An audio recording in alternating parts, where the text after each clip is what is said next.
Hey hey hey!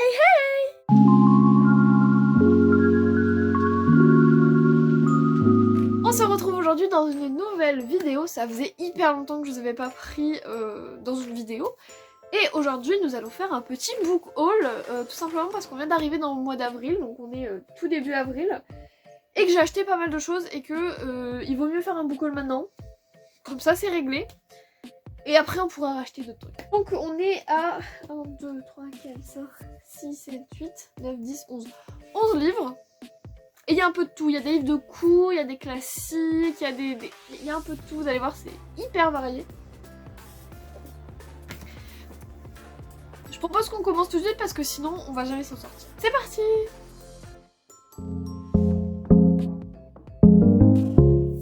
On commence avec un cadeau, c'est un cadeau de la grand-mère de mon chéri pour Noël. Oui, pour Noël. Il s'agit de la charmante librairie des flots tranquilles de Jenny Colgan chez Prisma.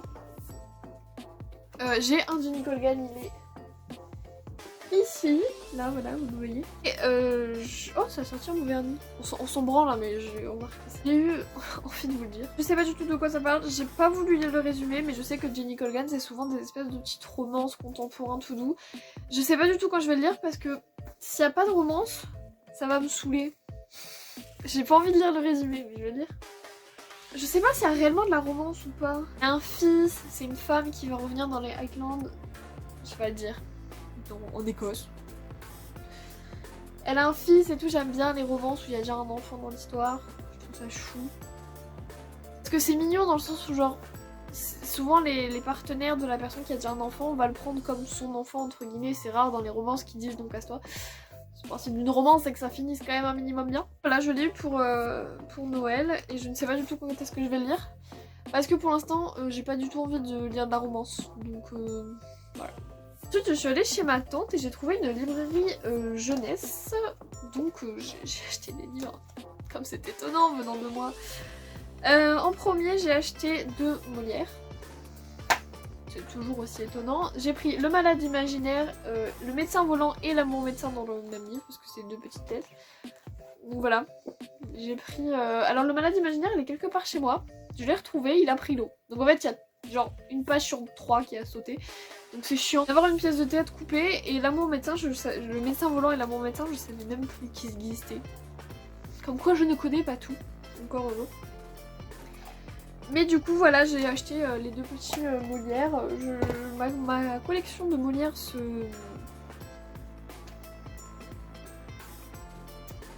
Ma collection de Molière augmente.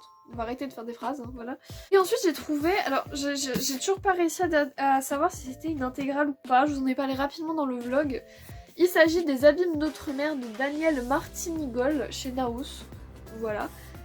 Et j'ai toujours pas compris parce qu'en fait il se découpe en 3 parties, mais je pense que c'est des tomes, donc je pense que j'ai une intégrale. Donc c'est un space opéra, mais du coup avec un univers un peu marin. Et je veux absolument en ce moment trouver des livres sur la mer et l'océan parce que c'est une de mes grosses passions. Même pas une passion du moment, c'est vraiment la mer et les dinosaures. Je surkiffe. Et j'arrive pas à trouver des mythologies autour des dinosaures et je trouve ça grave dommage parce qu'il y a masse de trucs à faire avec les dinosaures parce que vu qu'on en sait très peu, c'est comme la mythologie grecque. Vu qu'on sait pas en fait, on peut broder autour, il y a masse de trucs à faire. Faudrait que je me motive à... Parce que j'ai plein d'idées de mythologie à adapter avec des dinosaures, c'est...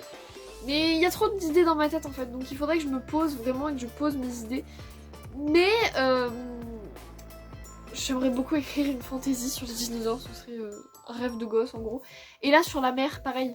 C'est un peu le même délire, je pourrais écrire 3000 trucs sur la mer parce que je trouve que... Pareil, c'est un truc qui est inconnu, il y a des abysses qu'on n'a pas encore explorés et on pourrait créer des tonnes de mythologie autour de ça, mais bon bref. J'ai trouvé ce space opéra maritime, on va dire. Juste le fait, en fait, ce qui m'a attiré en premier lieu, il était posé comme ça, vous savez, sur les présentoirs, et c'est vraiment le fait qu'il y ait une baleine, il y ait une sorte de nerf. Enfin, c'est une putain de baleine qui vole, genre moi déjà... Et autre mer, je me suis dit allez, c'est pour moi. Mais en fait c'est une saga sur 20 ans, 25 ans même, il y a 3 cycles, donc en fait je crois que c'est l'intégrale, hein, parce qu'ils disent grande saga de space opéra humaniste se déroulant durant 3 époques. Le cycle des abîmes a été récompensé, mais voilà. Ensuite j'étais allée faire un petit tour dans ma petite librairie à côté de chez moi quand je suis rentrée de vacances, parce que ça du coup je l'ai acheté en vacances. voilà. Et du coup j'ai pris, je sais pas si on en avait déjà parlé, j'adore les petits fascicules comme ça, quelle histoire. En gros, c'est des fascicules pour enfants, hein, à la base c'est pour enfants. Et en fait, vous voyez, je sais pas si vous allez bien voir, vous avez plein de collections, là vous avez des thématiques. Moi par exemple j'ai le débarquement et la Seconde Guerre mondiale. Par exemple il y a la sorcellerie, oh putain je vais essayer de le trouver la sorcellerie. Vous avez plein de personnages, là vous en avez quelques-uns, là il y en a d'autres. Et j'en avais acheté plein, j'ai Aliénor d'Aquitaine, Voltaire, Shakespeare et Victor Hugo. Et du coup j'ai acheté Molière, j'étais même étonnée moi-même de ne pas encore avoir acheté Molière. Et voilà, donc en fait vous allez avoir, donc d'un côté sur ici vous allez avoir les petites dates avec la vie du personnage avec des images. Et à la fin vous avez des petits jeux. Donc vous avez la frise chronologique de la vie du personnage. Une carte. Alors là c'est que sur Paris parce que bah, il est parti en province à un moment donné parce qu'il a été en prison mais c'est tout quoi. Et par exemple vous avez dans Aliénor d'Aquitaine elle a été reine de France et reine d'Angleterre, donc en fait vous la voyez faire France-Angleterre. Et je trouve ça incroyable. Là vous avez des explications en fait sur les lieux. Les personnages importants qui ont marqué leur vie, donc pour Molière on va avoir le prince de Conti, donc c'était son premier protecteur à la cour, Philippe d'Orléans, donc le frère du roi qui était son second protecteur, le roi et sa femme. Pas la femme du roi, la femme de Molière, faut expliquer un peu. Un cherche-et-trouve, donc ça c'est pour les enfants, hein. Même si ça m'arrive de le faire. Un jeu des 7 erreurs, un labyrinthe, bon voilà à la fin il y a des petits jeux. Et après vous avez des grosses collections. En encyclopédie vous avez les femmes qui ont marqué l'histoire, les personnages en général. Les sportifs, vous avez les 100 grandes dates. Vous avez par exemple la préhistoire, l'histoire de l'aviation, les guerres mondiales, l'histoire des arts. Enfin voilà, vous avez plein de collections. Et ils ont même fait des podcasts sur Spotify. C'est lesquelles histoires, ils sont incroyables comme petits livres pour découvrir des personnages. Moi après Molière je pousse beaucoup plus le vice entre guillemets. Parce que vraiment, sa biographie, je pense que bientôt je la connais par cœur. Je lis que des trucs qui se passent à l'époque de Molière et où les auteurs se sont bien renseignés sur sa vie et du coup ça m'apprend plein de trucs. Une petite biographie de Molière même s'il y a des erreurs. Sur Charrier au pont, je connais tellement bien sa vie que je connais mieux que les gens qui ont fait le bouquin.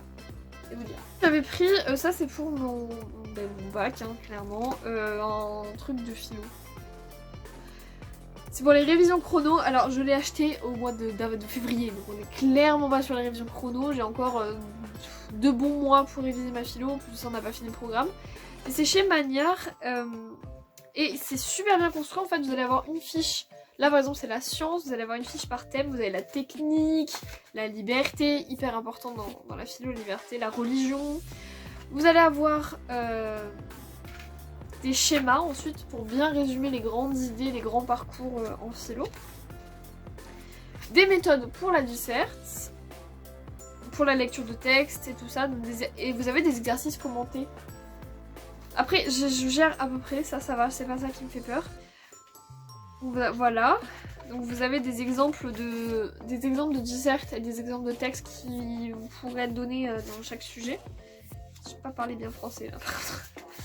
Et les repères, donc les notions, donc absolu relatif, contingent, j'ai oublié, contingent nécessaire, en acte en puissance, idéal réel, légal légitime, la base.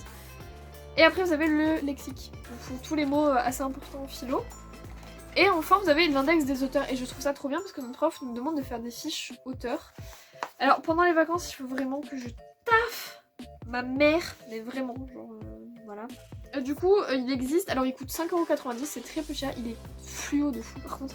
Il existe pour les SES, les maths, la géopo, SVT, physique chimie, maths, physique chimie, et pour tout ce qui va être enseignement scientifique, machin, pour toutes les matières du tronc commun. Mais moi du coup j'ai pris que philo, parce que les matières du tronc commun, histoire géo, j'ai pas la même histoire géo que les autres, espagnol, j'ai pas le même espagnol que les autres, donc ça me servirait à rien. Anglais, j'en ai pas besoin vu que je suis en LSE. Et bien sûr j'ai les 2 SP, enfin il y en a plusieurs mais j'ai 2 SP où il y a absolument 0 anal. Parce que c'est des SP de chômeurs. Super. Bon du coup je l'ai acheté. Donc voilà, petit livre de philo. J'ai déjà commencé à le feuilleter et franchement il y a des trucs intéressants. Donc je pense que je vais me faire des fiches sur les notions qu'on aborde, qu'on survole en fait. Parce qu'on peut pas tout faire dans l'année, donc des fois il y a des trucs intéressants que je vais prendre ici. Ensuite, alors ça j'avais envie de l'acheter depuis la sortie du film qui est sorti tout récemment. Mort sur le Nil d'Agatha Christie, c'est le livre de poche, je sais pas pourquoi. C'est l'Égypte, c'est un roman policier. Alors j'ai pas l'habitude de lire des romans policiers, moi je regarde souvent les romans policiers. Mais il y a Hercule Poirot, c'était de la série de mon enfance parce que ma maman regardait Hercule Poirot. Donc voilà, on va lire Mort sur le Nil, d'ailleurs il est dans ma palle. Et je pense le prendre en vacances parce que je pars en vacances demain. J'ai pas encore fait mes livres donc je pense que je vais le prendre parce que Mort sur le Nil ça peut être bien sympathique. Vraiment craqué pour celui-là, pour l'auteur notamment. Il s'agit des monstres de Rookhaven de Padraig Kenny et illustré par Edward Bettinson chez Lumen. Alors Padraig Kenny, c'est l'auteur des Orphelins de Métal et c'est un livre, un one-shot que j'ai surkiffé ma race et qui m'a fait chialer mes grands morts. Je l'ai surkiffé, on en parle de la couverture. Je sais pas si vous allez voir, mais en fait elle a une espèce de truc tout doux. Alors c'est pas une couverture lisse, c'est granuleux un peu. On voit pas bien voir. Je vais pas faire la mise au point. On voit un petit peu, il y a un espèce de petit motif. Ben voilà. Et toute la couverture est comme ça. Et je sais pas du tout de quoi ça parle, mais juste j'ai été attirée par le fait que ce soit Padraig Kenny. C'est illustré en plus. C'est très joli. Et je sais pas si vous allez voir, ah oui vous voyez bien, l'espèce de lune derrière, rouge, elle est en... En fait c'est des petits traits rouges. Et voilà, j'ai craqué déjà parce que ça faisait longtemps que j'avais pas acheté de Lumen et que Lumen c'est une maison d'édition que j'apprécie quand même vachement. Et du coup voilà, j'ai craqué aussi pour l'auteur parce que Padraig Kenny, j'avais kiffé ce qu'il faisait, je crois qu'il est irlandais. Ouais, il est irlandais, j'avais adoré les Orphelins de Métal, mais un truc de malade, j'ai chialé. J'adore, c'est un one shot que j'aimais beaucoup, je serais capable de le relire. Franchement. Mais du coup voilà, je pense attendre soit le mois de la fantaisie, mais j'ai d'autres livres à lire donc je ne le dirai certainement pas au mois de la fantaisie je pense. Plutôt, je dirais Halloween. Halloween au automne parce que je trouve que ça fait quand même vachement Halloween et je crois que c'est assez sombre comme type d'histoire. J'ai craqué dessus mais direct quand je l'ai vu et j'avais même pas vu sa sortie en même temps je suis plus sur Bookstagram du tout, genre c'est une calamité, il faut que je m'y remette parce que franchement je fais des efforts hein, mais c'est compliqué avec le petit corbeau sur le titre. Voilà, j'ai craqué. La dernière fois que je suis allée dans une librairie c'était il y a 2 semaines, non 3 semaines. Et ça s'est arrêté là, on va se calmer en plus parce que le book haul commence à durer beaucoup là. Et j'ai pris que 3 livres, j'ai été hyper raisonnable. J'ai pris en premier Le Misanthrope de Molière, voilà, chez Librio comme d'habitude parce que les petits Librio ils sont à 2 € et j'avais pas le Misanthrope. Alors je l'ai acheté et ma belle-mère me l'a donné. La mère de mon copain m'a fait un sac avec plein de livres et en fait il y avait le Misanthrope dedans. Donc j'avais un peu le seum mais bon pour 2 € c'est pas grave. J'ai acheté Art de Yasmina Reza chez Folio. Alors la prof nous en a parlé dans la prof de philo justement dans le cadre d'un cours sur l'art. Et elle nous a dit bah faites-moi une synthèse. Elle voulait qu'on le regarde mais moi j'ai préféré le lire et franchement c'est très intéressant. Alors c'est assez lourd en fait à lire. Je pense qu'à voir c'est mieux parce qu'à lire en fait il y a beaucoup de répétitions. Je vais prendre une page au pif, je suis sûre qu'ils répètent les mêmes trucs. On a ri, tu as ri, on a ri tous les deux, on a ri. Je te le jure sur la tête de Catherine, on a ri ensemble tous les deux. Tu lui as dit que c'était une merde et vous avez ri. Non, je lui ai pas dit que c'était une merde, on a ri spontanément. Tu es arrivé, tu as vu le tableau, tu as ri et lui a ri aussi. Oui, si tu veux, après 2-3 mots comme ça s'est passé comme ça. Il a ri de bon cœur, de très bon cœur. Eh ben tu vois, je me suis trompée. Tant mieux, tu me rassures vraiment. Et je vais même te dire mieux, c'est Serge qui a ri le premier. C'est Serge qui a ri le premier, oui. Il a ri et toi tu as ri après, oui. Mais lui, pourquoi il a ri? Il a ri parce que il riait de bon cœur. Il riait de bon cœur mais pas pour la bonne raison. C'est lourd, franchement à lire c'est super lourd, ça me saoulait, je le lisais en cours en fait.